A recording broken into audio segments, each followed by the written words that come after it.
Hi everyone, so here we go with this one, my first Panda model kit. A big shout out to Motti's Models. All I say is, yes, you were right, and we'll say no more on it. A kit that needs due diligence. There are a few areas that will trip you out. Hopefully, I've mentioned them in the video. I had hoped that I could detach the cabin so you could see the interior. But at the final assembly, there were parts attached to the cabin and to the subframe, so that was a no-no. I kept the weathering down to a minimum, mainly because it was starting to look too fussy. And I didn't want to cover everything in a sandy coloured dust. So I hope you like the end results, and I want to thank you for watching again, and hope to see you for the next video. See you later. I thought before I start, we'll have a quick look at the contents. There are reviews out there, but I'll give you a quick overview. I've already been inside the box, so one piece cab, near enough, nicely detailed. The tyres, the wheels, I thought they were vinyl at first, rubber, but they are solid, very nicely detailed. For a medium-sized kit, there are loads of parts to it, nicely detailed parts as well.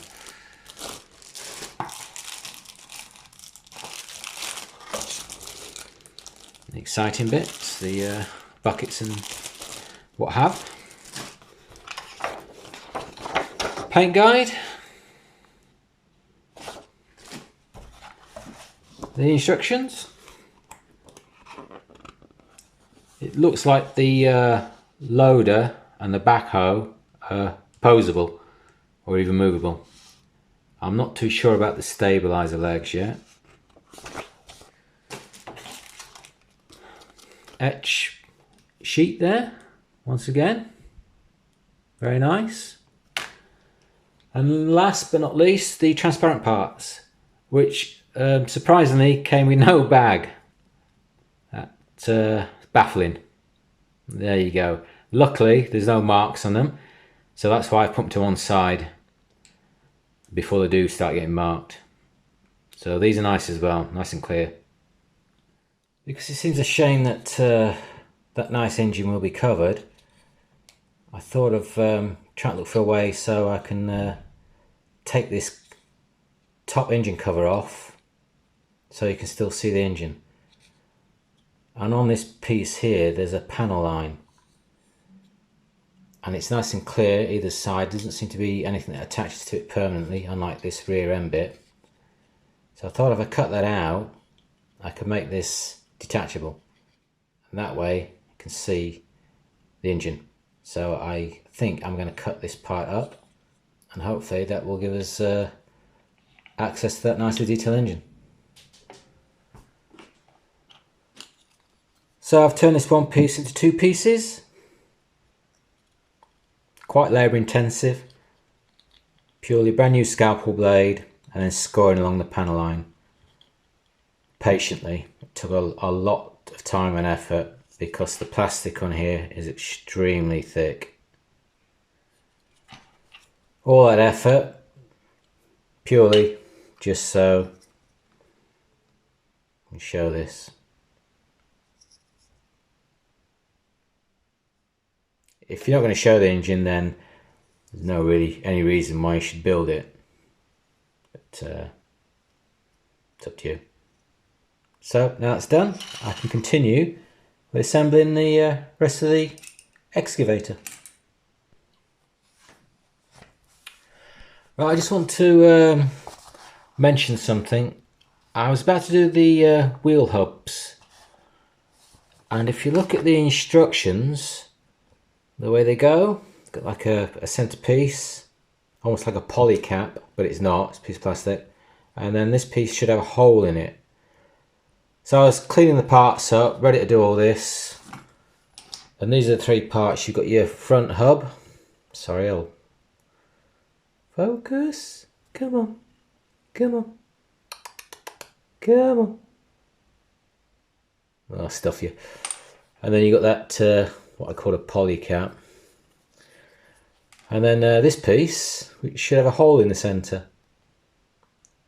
Now it's not the end of the world, because I just won't bother with this centre piece.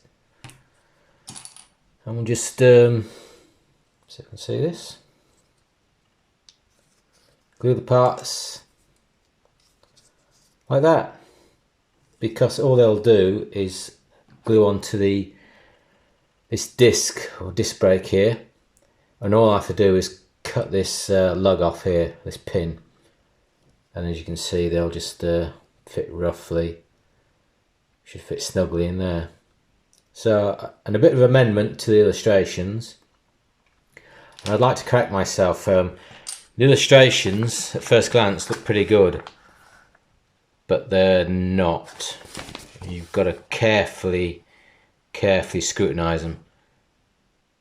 Some of the parts aren't very clear, so just want to bear in mind, looks can be deceiving, so just a bit of care with the instructions. And I don't usually read instructions because I usually make aeroplanes, but for vehicles like this I haven't got a clue what's what, so I need to follow the illustrations. We'll get back on with the model. Well, right, before I show you the sub-assemblies I've done, I thought I'd go through the instruction book and highlight any issues that I found, which maybe have helped you if you're building this kit.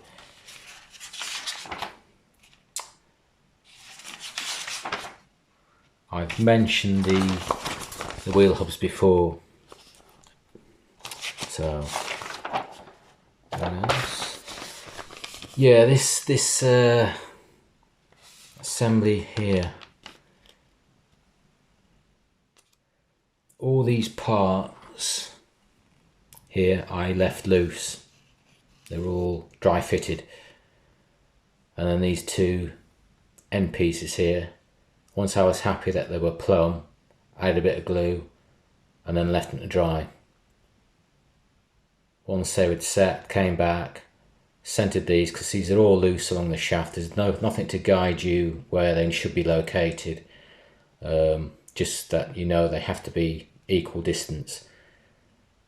And once I'd got that done, happy with the position, then I added a bit of glue to them and then left them to set properly. So this area is extremely fiddly. I'll show you.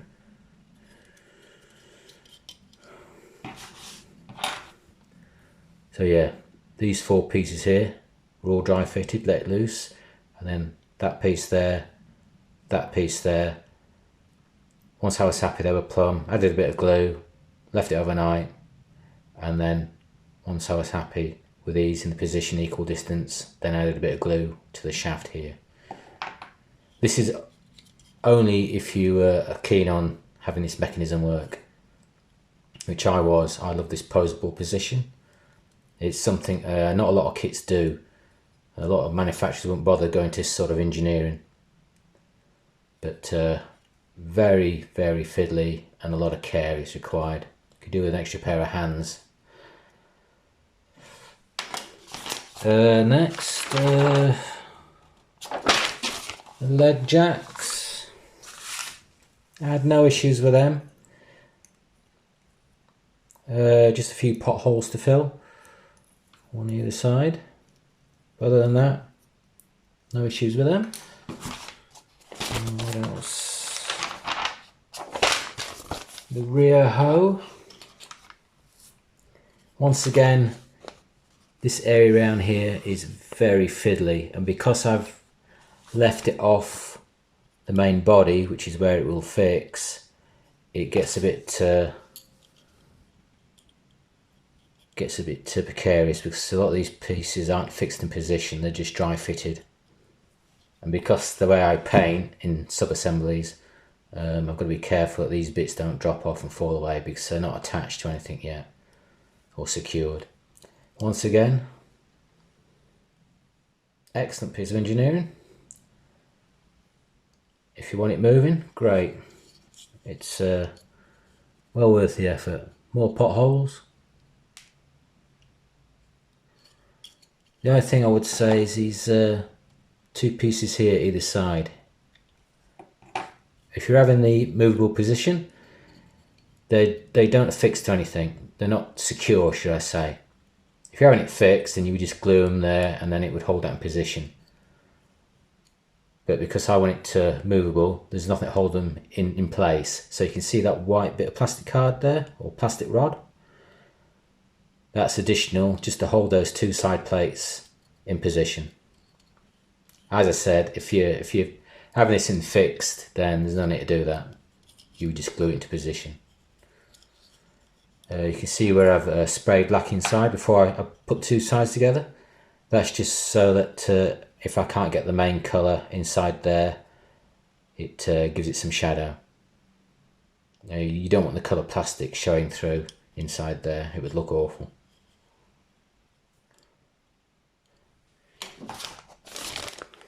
Yeah, this part here, D34, there's one on either side. When you disconnect it from the gate, there's a big pin in the middle. It looks like it should be there the way it's moulded, but it shouldn't be. It needs cutting away. This is the big pin in the middle. I don't know whether you can see it here.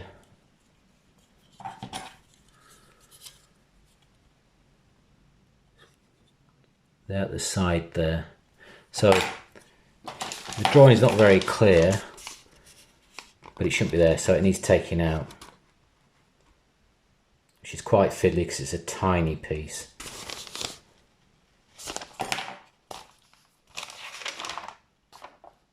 And I think the last one is this hose reel. Part B49. It doesn't have this part here. This centre hub. It's just two flat pieces. There's no detail there whatsoever. So you can see I've added a bit of plastic rod in between there just to separate the discs. Any diameter will do, I suppose. So it still moves. There's no need to though, but it just that's something you'll have to do to separate these two discs. And I think that's it. The rest of the other bits, the rest of the other parts are just small ancillary bits, which will be added once the main assemblies or the sub-assemblies are all painted. All these bits, the wing mirrors and the lights, will be the very last thing to add.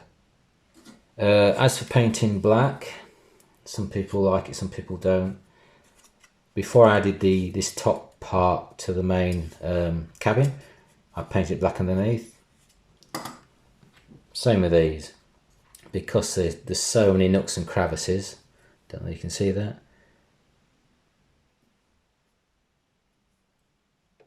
It's painted all black. Then any areas I miss with the main colour, I've got that black there helping me out. So the next thing to do is to get on painting these sub-assemblies.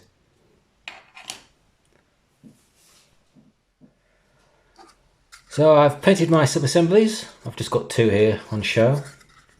Give you a rough idea.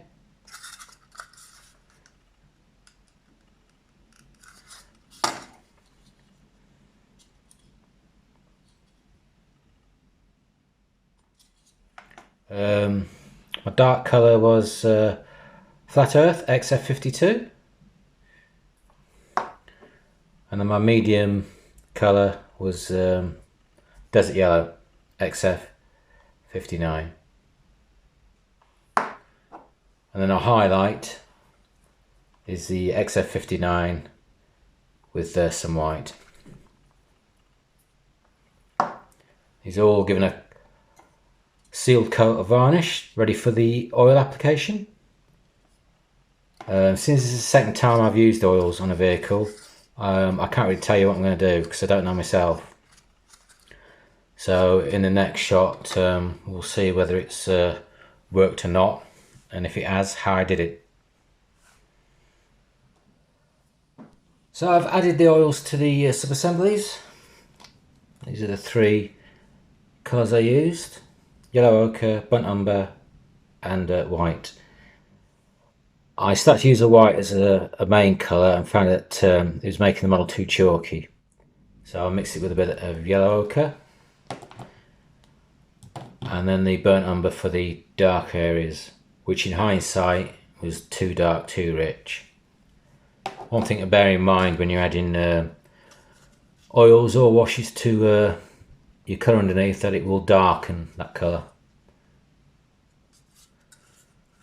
So I've got to live with it now. No going back.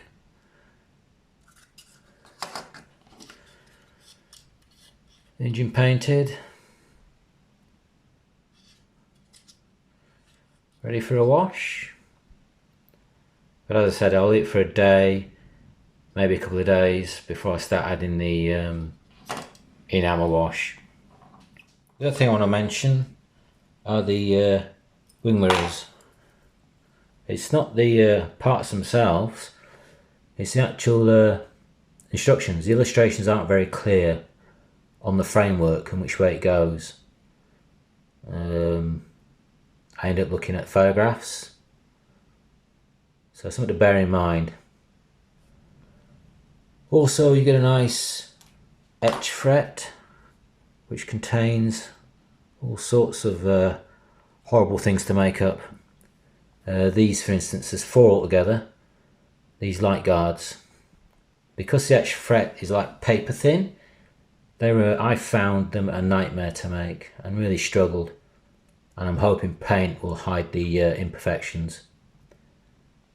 Also get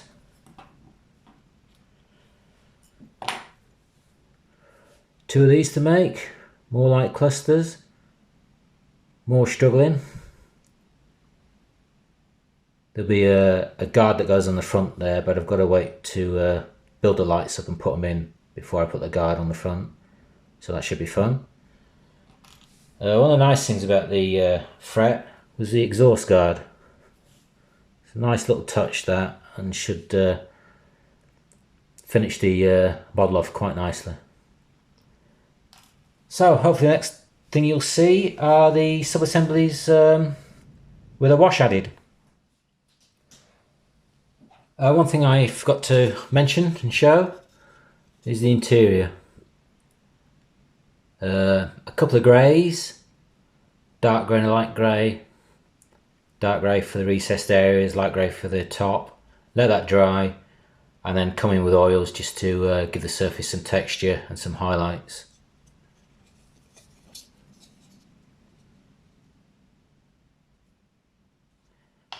The seats.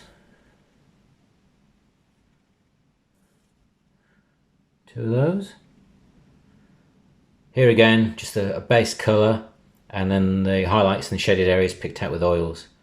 I don't think I'll be giving the seats an enamel wash, but I may do the interior. There's a lot more detail in the actual vehicle than is shown here, but as you can see, you ain't going to see much anyway. So I've added a wash to all the sub-assemblies. I've used MIG's dark brown enamel.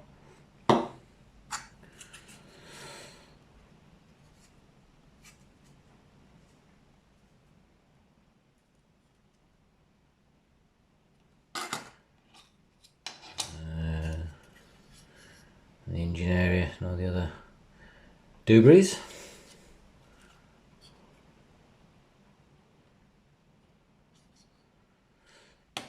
And the cockpit.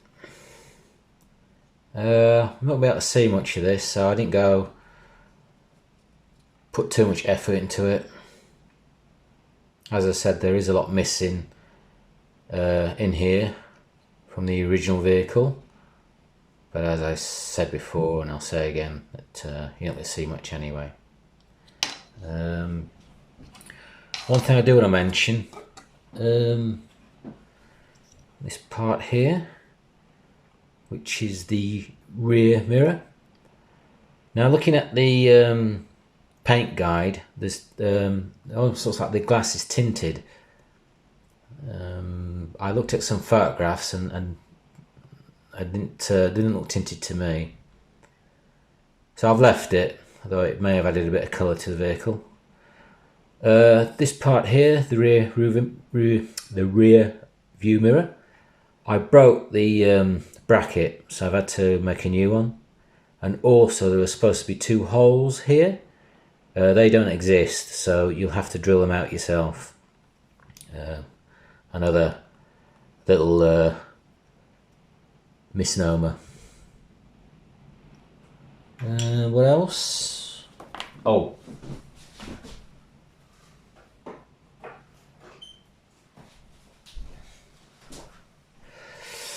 yeah, some of the shafts here, piston shafts, when I was doing the oil wash and the painting, obviously the paint will have got into these small gaps, and of course it's literally glued the 2 parts together.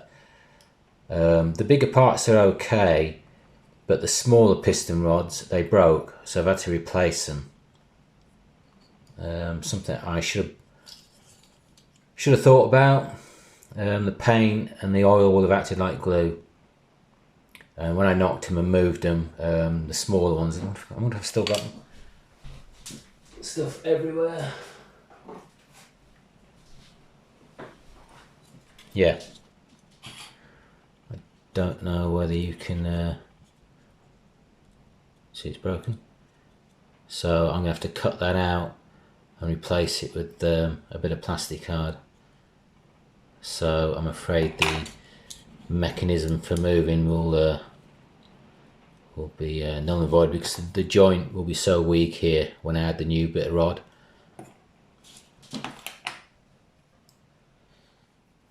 There you go. Don't know if you can see that.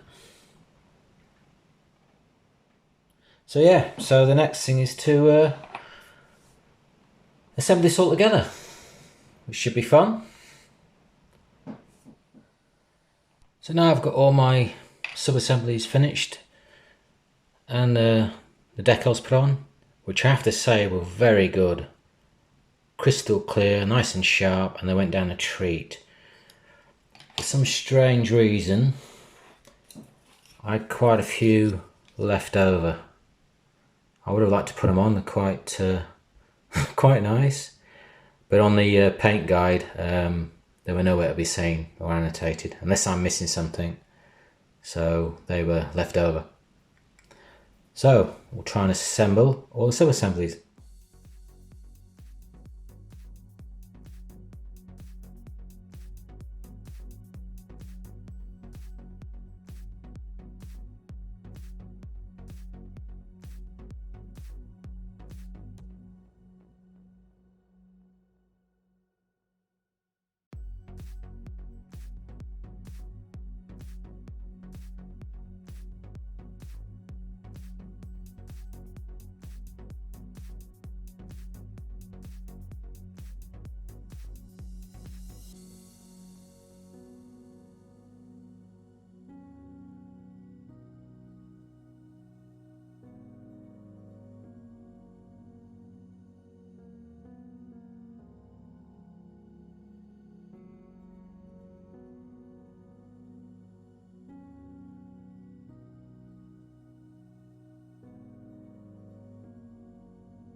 So that went pear-shaped big time, proper pear-shaped.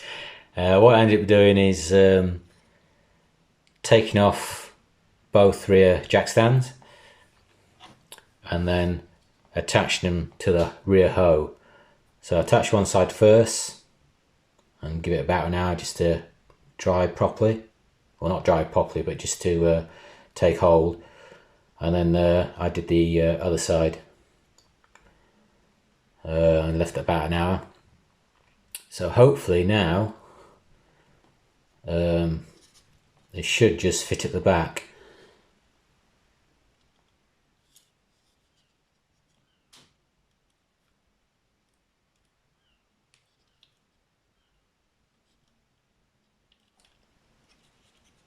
What I might do is actually use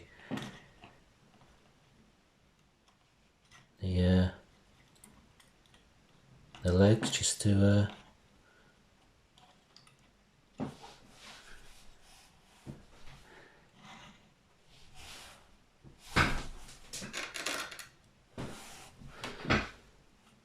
so just going to leave that to set, using the jack legs to hold it in position, and hopefully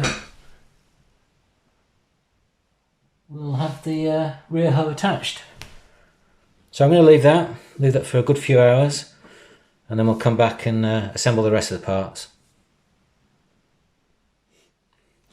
So now the back end's dry, we can start adding some more bits.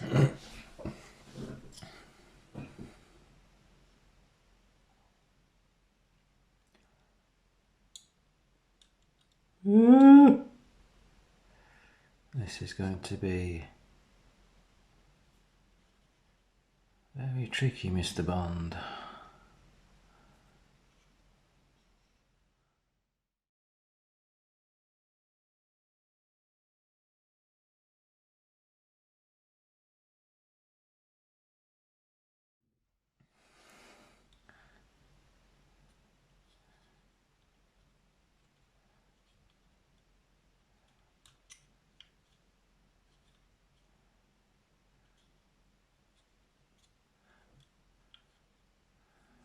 To just test the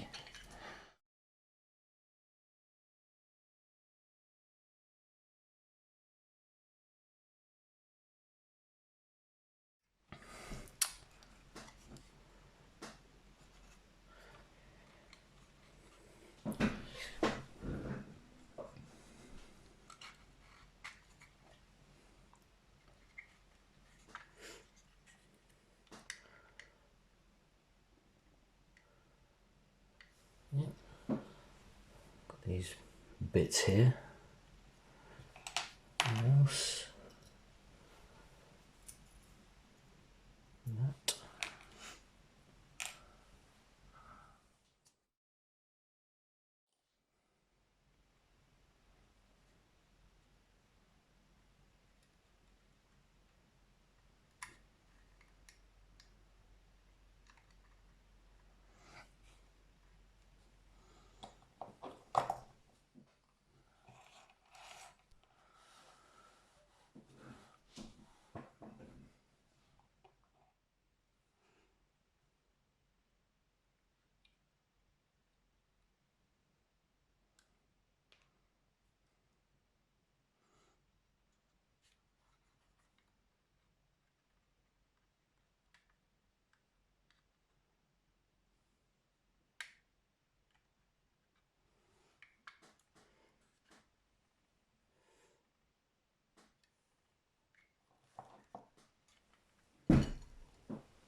So I'm not going to bore you with the rest of the little peripherals. I've just assembled the main stuff. Just going to leave them all to dry before I put the small stuff on.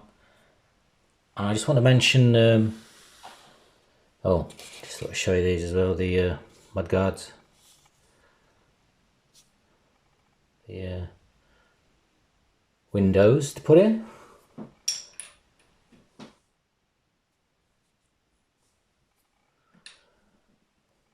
And the tyres.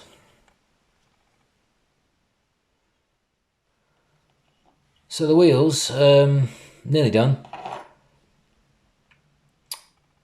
These were accomplished by wetting the tyre, make sure you're getting all the cracks and crevices, and then literally using one of these pastels, just rubbing around there till you fill all the tread. Let it dry and then wipe it off clean. Now it dried like a pinkish colour, so I made like a muddy wash and then just blobbed it here and there just to darken the tone down a bit. Dusted the sidewalls and then used a bit of oil, a very tiny bit of oil just inside of the rim, which of course bleeds into the powder and the odd oil splodge here and there on the tyres. So I think they're done. So I've got them to add. So hopefully next thing you'll see is some finished photographs.